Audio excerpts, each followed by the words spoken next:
имрӯзҳо варзишу тарбияи ҷисмонӣ ва тарзи ҳаёти солим дар мадди назари ҳамагон қарор дорад. Аксари наврасону ҷавонон дар баробари донишомӯзӣ ба намудҳои мухталифи варзиш машғул мешаванду бадани худро обутоб дода тарзи ҳаёти солимро пешаи худ менамоянд.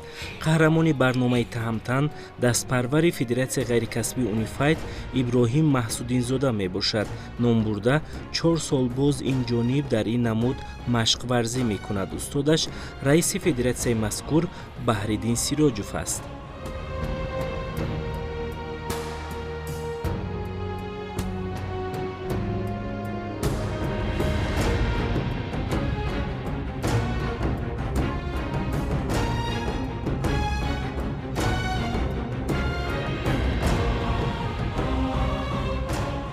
Маҳсудинзода Иброҳим яке аз варзишгарони навраси федератсияи мо ба ҳисоб меравад, ки ӯ дар тӯли 4 сол аст, ки дар мусобиқаҳои ҷумҳуриявӣ аллакай сазовори ҷойи аввал мегардад.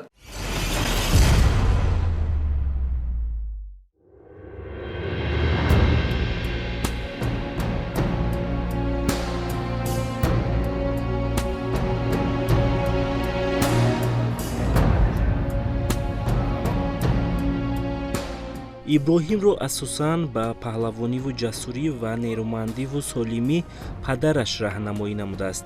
Дар тӯли фаъолияти варзишгариаш аз мураббӣ санҷишу омӯзиши зиёд гирифта, маҳорати касбии худро мукаммал намудааст. Талош, таваҷҷӯҳ, ҳаракат ва шавқи беандоза Иброҳимро рӯи майдони сабқат ворид намудааст. Ба гуфти худи ӯ, барои ман аз ҳама муҳиму шавқовар ва ҷолиб ин иштирок дар сабқати аввалин буд, ки маҳз дар толори варзишӣ миёни рафиқонамон доир гардид. Ин мусобиқаи интихобӣ роҳи маро ба сабқатҳои ноҳиявию ҷумҳуриявӣ боз намуд.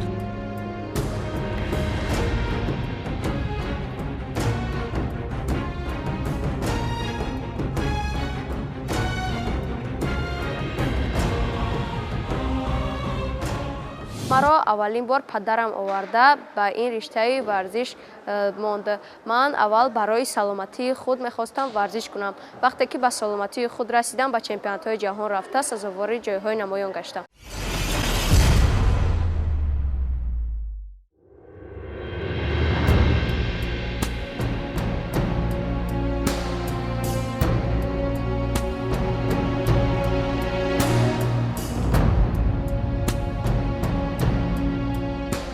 пас аз оне ки мураббиву шогирд дар сатҳи ҷумҳурӣ натиҷаи дилхоҳро ба даст оварданд, кӯшиш намуданд, ки ҳамакнун дар мусобиқаҳои берун аз ватан низ оҳиста оҳиста қадам монанд.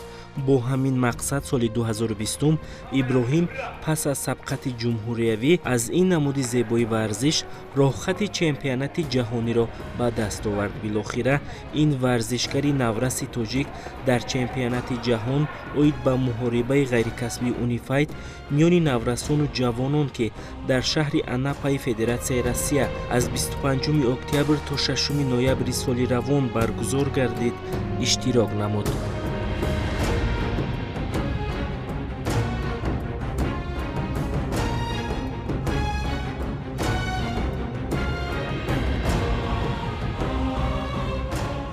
ҳаволонҳо иштирок кард ва бисёр дар як сатҳи баланд иштирок кард ва тавонист, ки 2 медал ба даст биёрад, ки ин намуди мо, яъне Унифайт аввал буд тӯли 3 рӯз мусобиқа байни наврасон аз намуди лайт, яъне гӯштингирӣ. ӯ тавонист дар ин мусобиқа 3 ҳарифи худро мағлуб карда сазовари ҷойи дуюм шуд. Дар намуди классикӣ яъне ӯ бисёр фаъолони бисёр хуб баромад кард ва мо умеда доштем, ки ӯ дар намуди классикӣ сазовари ҷойи аввал мегардад. хайр мутаассифона дар даври финалӣ ӯ аз рақиби худ бо 1 бал яъне мағлуб шуд ва сазовари ҷойи дуюм гашт. ҳамагӣ ду рақиб доштам. Як рақиби ман аз Украина буд ва рақиби дуюми ман аз Русия буд. Ман рақиби аввалро мағлуб кардам ва дар рақиби дуюмам мағлуб шуда сазовори ҷойи дуюм гаштам. Ман ноумед нестам, чунки ман якум бор аст, ки дар чемпионатҳои ҷаҳон иштирок карда сазовори ҷойҳои намоён мегардам. Ба муаллими худ Баҳриддин Сироҷов ташаккур мекунам, ки маро дар ин соҳаи варзиш дарс додааст.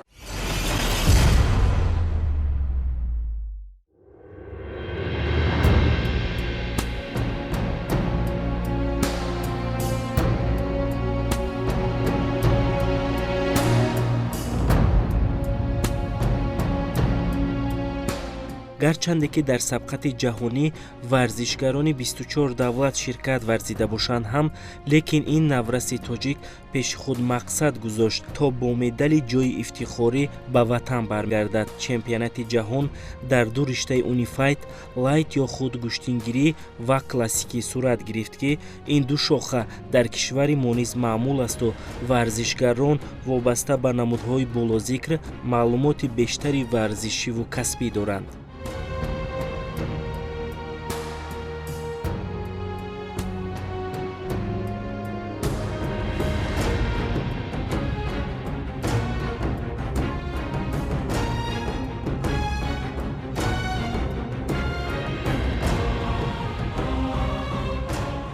масъудзода иброҳим ҳарчанде ки дар мусобиқаҳои ҷумҳуриявӣ, дар мусобиқаҳои вилоятӣ ва иштирок карда буд, ӯ якум мусобиқае буд ки ӯ аз ҳудуди Тоҷикистон берун дар ин мусобиқа иштирок кард ва тавонист ки ба ҳамин бори якум, ҳарчанде ки дар бори якум дар ин мусобиқаҳои чемпионатҳои бонуфуз иштирок карданаш тавонист ки сазовори медали дуюми ин мусобиқа гардад.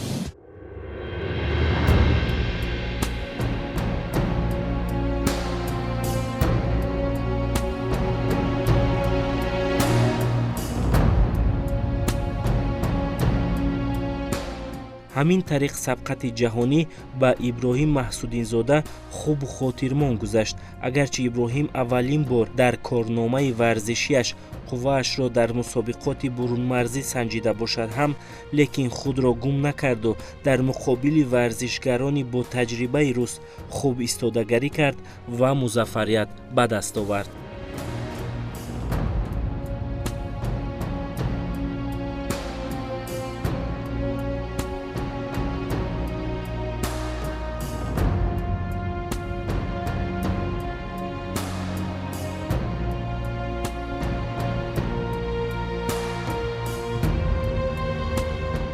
ёдовар мешавем ки мунтахаби Тоҷикистон дар ҳайати dastavӣ дар чемпионати ҷаҳон мақоми дуюмро ишғол намуданд.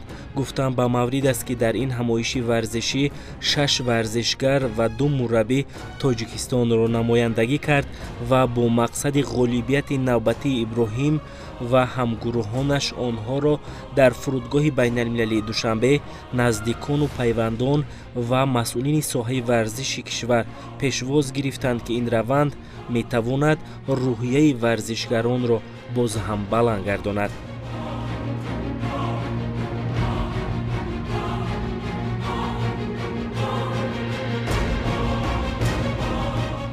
ман аввал орзу доштам ки дар чемпионатҳои ҷаҳон иштирок карда парчами Тоҷикистонро баланд бардорам. ҳозир орзуи ман амалӣ шуд ва чӣ хеле ки мегӯянд як орзу амалӣ мегардад, ба орзуи дигар мераванд. дар ин чемпионати ҷаҳон бисёр фаъолона иштирок карданд ва тавонистанд ки ҳар як кадоми инҳо дар вазнҳои худ, яъне дар вазни 35 килограмм Масъудзода Иброҳим, дар вазни 55 килограмм Давлатзода Абдулло, дар вазни 60 килограмм Аиматов Эҳсон байни ҷавонон, байни наврасон Дусмуродов Исломиддин ва дар синни соли 17 сола дар вазни 65 килограмм Шарипов Зафар тавонист ки дар ин мусобиқа Тоҷикистонро муаррифӣ кунад. ман фикр мекунам ки инҳо пеш аз ин ҳама ин варзишгаро ба тамрини дастаҷамӣ фаро гирифта буданд дар худи шаҳри Душанбе, ки мо онҳоро тавонистем тӯли 2 моҳ ба тамрин фаро гирем ва мо натиҷаи инҳоро дар ин мусобиқа ба даст оварда тавонистем.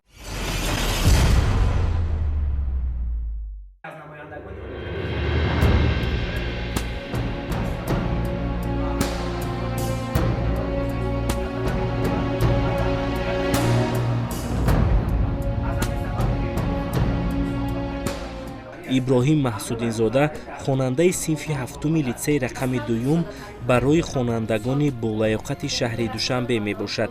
аз ғолибияти навбатии ӯ маъмурияти литсей ва ҳамсинфонаш хушҳол гардиданд. ин хонандаи муассисаро роҳбарият бо хушнудӣ пешвоз гирифтанд.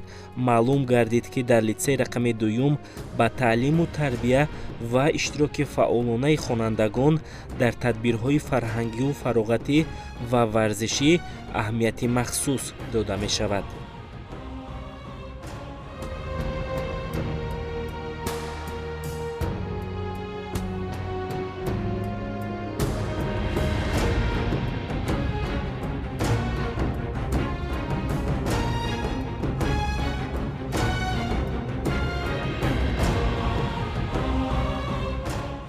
маҳсидинзода абдулло дар муассисаи яке аз хонандагони далеру шуҷоъ ва боғайрат ба ҳисоб рафта, он дар мусобиқаҳои шаҳрӣ, дохили литсеӣ ва ҷумҳуриявӣ сазовори ҷойҳои ифтихорӣ мегардад, ки ҳам номи муассиса ва ҳам номи пойтахти азизамонро баланд мебардорад.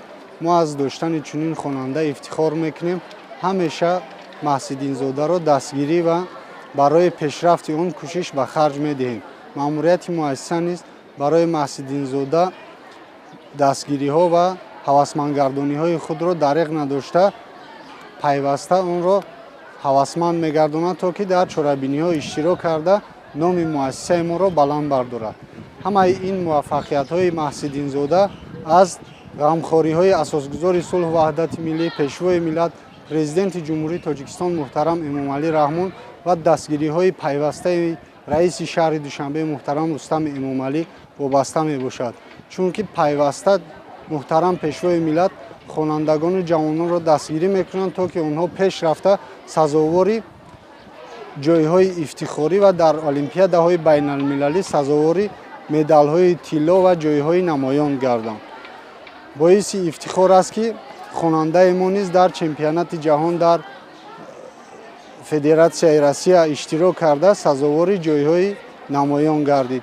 мо аз ин хонанда умеди калон дорем, ки дар оянда дар чемпионатҳои бо нуфузи байналмилалӣ иштирок карда номи ҷумҳурии азизамонро баланд мебардорад.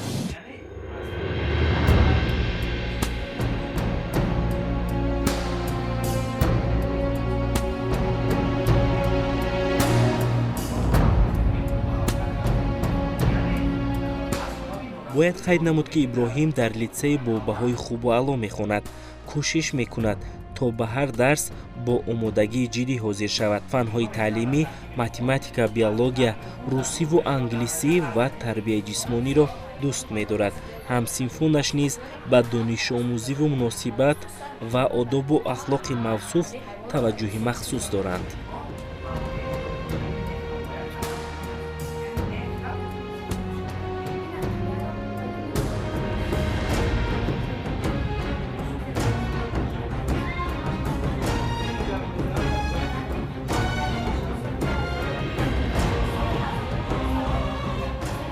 ман ҳамсинфи маҳсидинзода Иброҳим мебошам, ки ӯ дар литсеи мо таҳсил менамояд. ӯ бисёр бачаи доно, боақл ва боодоб мебошад, ки ӯ бисёртар дар озмунҳо ва мусобиқаҳо иштирок мекунад. бисёр бачаи доно, аълохон ва ботамиз мебошад, ки ӯ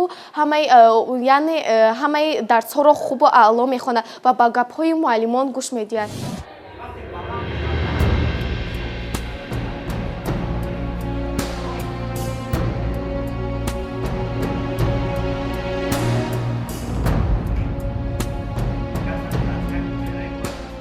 омӯзгорони фанӣ низ ба он назаранд, ки ба варзиш машғул шудани Иброҳим пеши роҳи донишомӯзӣ ӯро нагирифта, баръакс хонандаро далеру ҷасур, чолок, худшинос, солим ва масъулиятшинос намудааст.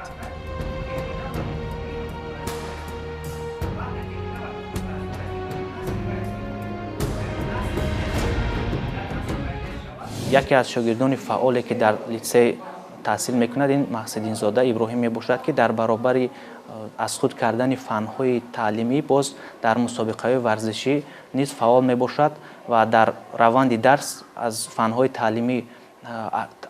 таълимӣ яъне ки хуб аз худ мекунад ва дар баробари фанҳое ки аз худ мекунад ва дар мусобиқаҳои ҷумҳуриявӣ ва байналмилалӣ фаъолона иштирок карда ва сазовори ҷойҳои намоён мешавад.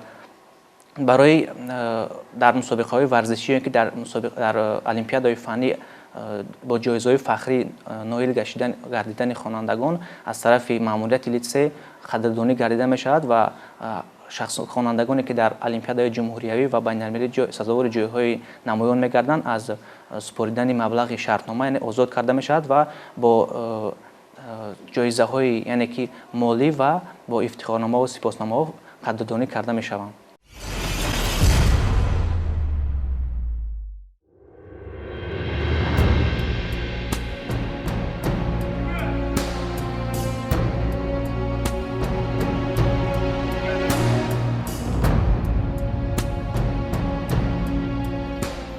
акнун бо иштирок дар чемпионати ҷаҳон ва роҳи худро бознамудан ба сабқатҳои варзишии бурунмарзӣ иброҳим кӯшиш мекунад аз хатогиҳое ки дар рафти муҳориба ба амал омаданд пешгирӣ кунад, яъне бо мураббӣ пеши худ мақсад гузоштанд ки соатҳои зиёд ба омӯзиши роҳу усулҳои навини унифайти ғайрикасбӣ машғул шаванд.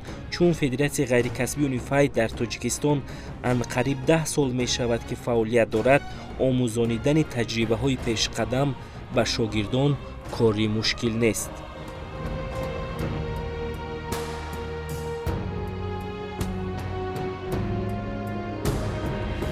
ما با ابراهیم در این تالار مشق میکنیم. ابراهیم خیلی بچه خوب با داب است. ما میخواهیم در مسابقه ها ابراهیم در وزن خودش، من در وزن خودم جای اول را گیریم. ابراهیم در این سال 2021 و مسابقه اناپا رفته جای دوم را گرفته آمد. من میخوام مثل ابراهیم ورزشکار خوب شوم. ابراهیم بچه خوب است. ما میخواهیم به مثل وی باشیم. وی در زال ما را تمرین های زیاد یاد میدهد. ما میخواهیم به مثل او به دیگر شهرها سفر کنیم. من میخواهم به مثل او چمپیون شوم.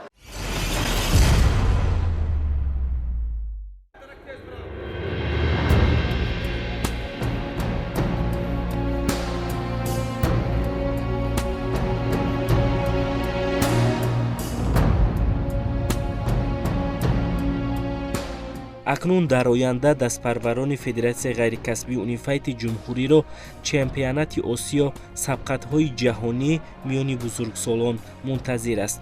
умед аст ки дар мусобиқаҳои оянда низ иброҳим бо омодагӣ ҳамаҷониба иштирок намуда парчами кишварро боз ҳам парафшон менамояд.